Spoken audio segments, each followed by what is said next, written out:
Kapag napagkamalan kasi kayo na pulis kayo at bigla kayong tinawag, paano yan? Magre-responde ba kayo? Lalong-lalo na no, at nagpanggap tayo na talagang totoong pulis, mas madagdagan pa yung kaso at mas mabigat. Kahit anong social media, burahin mo na yan. Ayan guys, so paalala lang guys, no, doon sa mga mahilig mag-post, lalong-lalo na ngayon guys, no, pwede na tayo mag-generate sa mga AI, no, ng kahit anong gusto nating background o isuot. So dito kasi guys, marami ngayon ang nagpo-post, no, sa kanilang mga social media account, yung mga naka-uniform ng pulis, kahit na hindi naman talaga sila tunay na pulis. So guys, nagpapaalala ngayon yung mga kapulisan, no, or yung PNP na bawal po yun. So pwede po tayo makasuhan doon, no, ayon sa Article 179 na Revised Penal Code. So may kulong yun guys, may kulong yun, no, na hanggang 6 na buwan.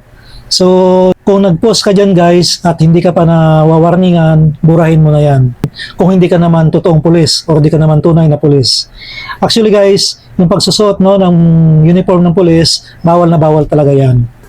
Kasi guys, pwede tayong kasuhan dyan, no, ng illegal use of uniforms or insignia. So ibig sabihin guys, bawal po talaga suotin yung mga government official na mga uniform or yung mga public official.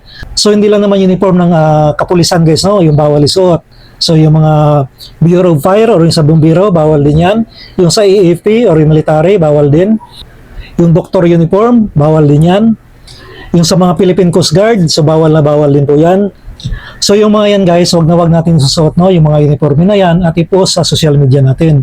Kuwira na lang kung talagang totoong pulis tayo, totoong doktor tayo or mga ano pa mang mga profesyon. Tsaka isa pa guys, unfair po sa kanila yan. Dahil unang-una, yung mga profesyon na yan, pinaghirapan po nila yan.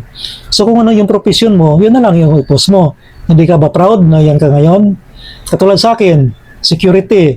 So ibig sabihin, may uniform din naman yung security guard or security officer, yun yung ipopost natin, pwede yun. Pero iwasan din natin na magpo-post tayo habang naka-duty, no, dun sa client natin. Siguro sa labas na lang. Tapos, ganda naman natin yung caption. Huwag naman yung hindi magandang caption or yung mga below the belt. So yun guys, paalala lamang po yan guys, no, na huwag na natin suotin yung mga yan. So kung nag-post ka ngayon, yung mga kaibigan mo, mga kakilala mo, i-message mo na, no, i-chat mo na sila, inbuhan mo na bago pa mahuli at sila ay mahuli.